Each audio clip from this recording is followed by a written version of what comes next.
when you learn a bunch of American songbook tunes, there's only so many harmonic functions that exist in that music, you know? You've got tonic, dominant, and secondary dominance and some predominant function. You know, you basically got 1, 6, 2, 5, 3, 6, 2, 5. At some point it'll probably go to the 4 chord. Maybe after the 4 chord it's 4 minor. Maybe after the 4 chord it's some sharp 4 diminished sound. Maybe it goes to the 6, like 6 minor, 2, 5, and then the bridge goes somewhere else. Like once you've learned a lot of these tunes, it's pretty easy to parse like the harmonic movement of it and the pace of the tune. So the issue becomes the melody, really, because even like if you don't know a tune that well, this happened on another gig where they called, I can't even remember the tune. It was some tune I didn't really know, and I asked the bass player, who's a good friend of mine, Simone Wilson. He's a really amazing bass player, and I was kind of like, I don't know this tune, but I was like, is it cool? And Simone was like, you'll be fine, because like you can kind of hear how strong this stuff moves, like, and you can kind of play around the scale, and the scale's not that different, and use your ear to guide you. So learning tunes from singers, learning repertoire, learning new tunes, basically. That's a big thing. I mean, it's something I've been thinking about a lot lately too, because I'm in a moment of wondering what my next project is and feeling like I haven't really investigated standards in a long time, or music of great American composers of the 1960s in like post-bop traditions, or you know, different jazz idioms. So that's what I would say. I mean, it's just the same thing I said before, that the most direct path to learning a melody and learning a tune is listening to singers do it, you know? And like at first I was checking out like the Lester Young and Oscar Peterson recording of These Foolish Things, and I was checking out the Lee Konitz and Lenny Tristano recording of These Foolish Things.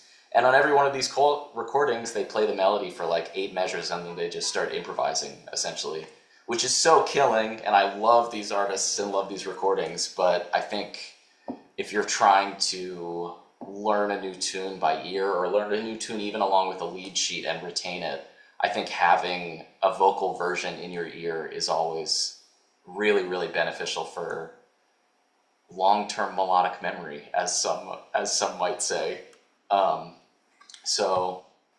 And I think Ram would probably agree with this sentiment. This is his sentiment, essentially.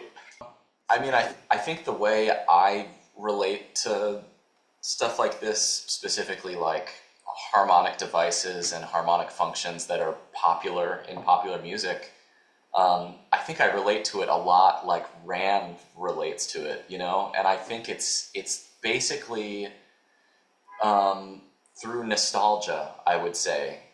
Like most harmonic information, when we experience it, we've experienced it before, and we have some latent subconscious memory of this thing. And for me, like, this is also, I'm going to go back to like the epiphany moment again. When I was growing up, I loved music and was into songwriting, thinking about stuff like this. And what I loved so much in music, and I didn't even really know what it was at the time, was the sound of the 4 chord in pop music and the sound of 4 to 4 minor. Like, it wasn't something that I understood what it was, but it was like,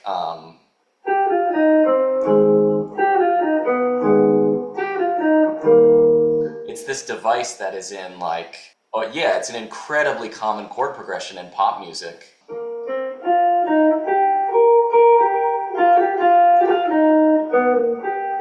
Beatles, it's in like a million songs. And when I was a kid and when I was getting into music, I had a piano teacher and I was playing electric bass, and it's not like I was like, wow, I'm gonna be a musician, but I loved this sound. I felt like it was so emotionally evocative and beautiful and gave me goosebumps, and I was just like, what is that thing? What is that thing? And yeah, it's in everything. It's in like all music. It's in folk music from like thousands of years ago. It's in everything. I mean, even just the 4 chord itself as a harmonic artifact, without even modifying it to 4 minor, is incredibly impactful and nostalgic for me, because I loved it in the music I was listening to. And so I'm just using the four chord as an example of how I view and think about harmonic functions. And the four chord is a big one. It's a big one. It's in like every tune. It's almost always still my favorite part of every tune. Black American jazz music, this whole thing has developed. There's really only a few functions. I love that. And just a side comment, it's really cool that when you describe building harmonic memory, you mention nostalgia, which isn't only building familiarity with the sound by repeating it a lot, but you're attaching an emotion to the sound, which is really cool. And I think as far as like a practice, like I think when you can find those moments of having this emotional connection to things, like that's amazing.